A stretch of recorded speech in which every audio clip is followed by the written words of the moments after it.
God raises up people to be a voice.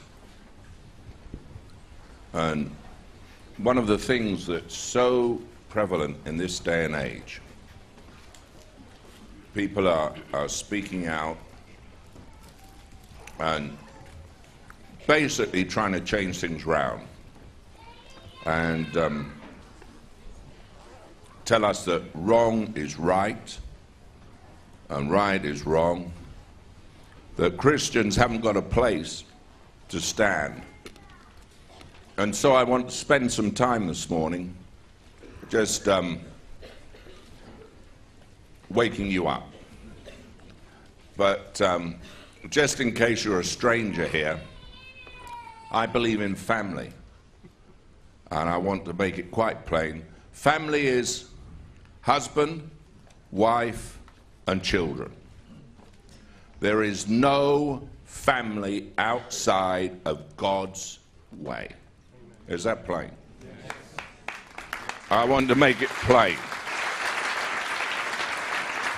Today, we have a story where in Scotland, you're not allowed, it's a disciplinary offence to turn around and say that when in a children's ward, mummy and daddy have come, you've got to say your parent or your guardian. It's a disciplinary offence to use mummy or daddy for the staff, in case they offend the sensibilities of a 0.3%. Hey, a husband's a husband, a wife is a wife,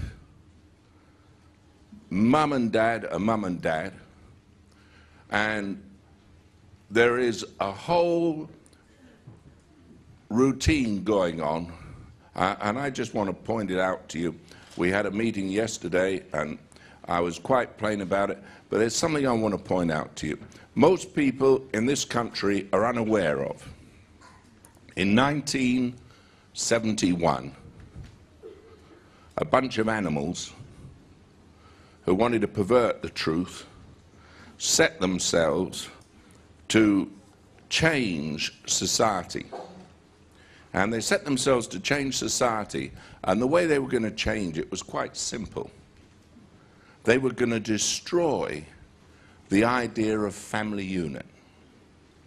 1971. And what they set themselves to do was to destroy what God set up.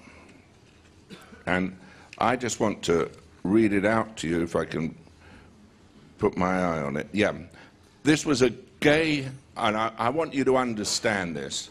If you're one of these people, crackpots, who believe you're so spiritual, politics should not be involved in Christianity, stop living, clear off, you're a lunatic.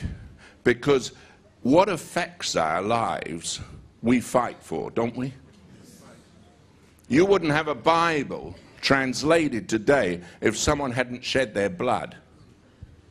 You wouldn't have the freedoms you have today in this country if someone hadn't laid down their life. And here are people laying down their life. And let me read a declaration that was made in 1971 by the Gay Liberation Front. It was their manifesto. And this is what they've been working to do.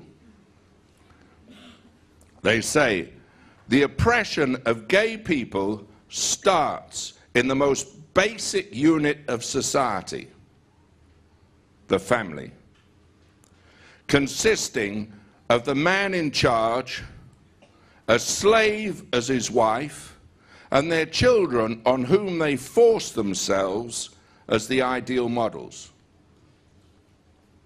The very form of the family works against homosexuality. Now this is in their statement. They said it, not me. They go on. The long-term goal of the London Gay Liberation Front, which inevitably brings us into fundamental conflict with the institutionalized sexism of this society, is to rid society of the gender role system which is at the root of our oppression. This can only be achieved by the abolition of the family as a unit in which children are brought up. Now that is their avowed intent. Wake up, Christians. There's nothing about supplying goods and services. They are out to destroy the family. They want it wiped off the face of the earth. To achieve our long-term goal will take many years, perhaps decades. We do not intend to ask for anything. We intend to stand firm and assert our basic rights. Well, hey, I want to ask you this. Have we a basic right to believe in God's principles? Husband, wife, and children? They're saying we're going to destroy the family. So what they're doing, Stonewall set the behavioural standards of the NHS in Scotland, and they said, right, from now on, no mother and father, they're partners. Can't call someone a husband, can't call someone a wife. Someone in Basildon Hospital was told she wasn't allowed to call her husband had to call her my partner. They want to take away the role of husband and wife. And I'm glad we're having dedications. Hey, I believe in family. I believe it's God's way. And I am for it 100%. I don't believe a child can be brought up decently in same-sex couple home. They won't learn the role of the husband, the wife. They won't learn the male and female roles. But they're working to destroy what we hold dear. Now, what are we going to do about it? Are we going to sit back and say, oh, well, I'll go and pray about it? That will do no good. If you're one of these so-called intercessors, get off your backside, open your mouth, and stand up for what's true. Is that plain? I'm sick to death of charismatics and rheumatics and Pentecostals who think if they go and shout at a brick wall in tongues and pretend they're fighting the devil, which is absolute absurdity, that somehow God's going to do something. You are a jackass of the first order. The only way it's going to happen is when we preach the gospel of Jesus Christ. It's by preaching men are saved, by the foolishness of preaching, not by prayer. And it's time the church woke up and got mobilized. God gave us the sword of the Spirit, which is the word of God.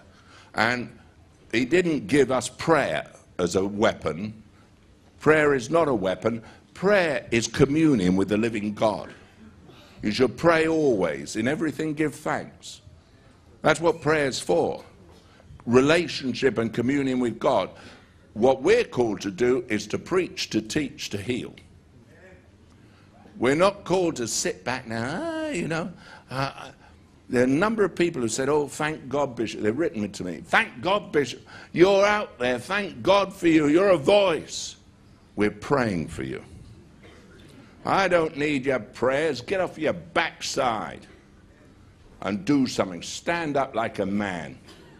We've got to fight. They're fighting. And in 1971, they chose what they were going to do. And hey, they're beginning to succeed. And I'll tell you the way you turn back a flood. You stand in front of it and you say no more.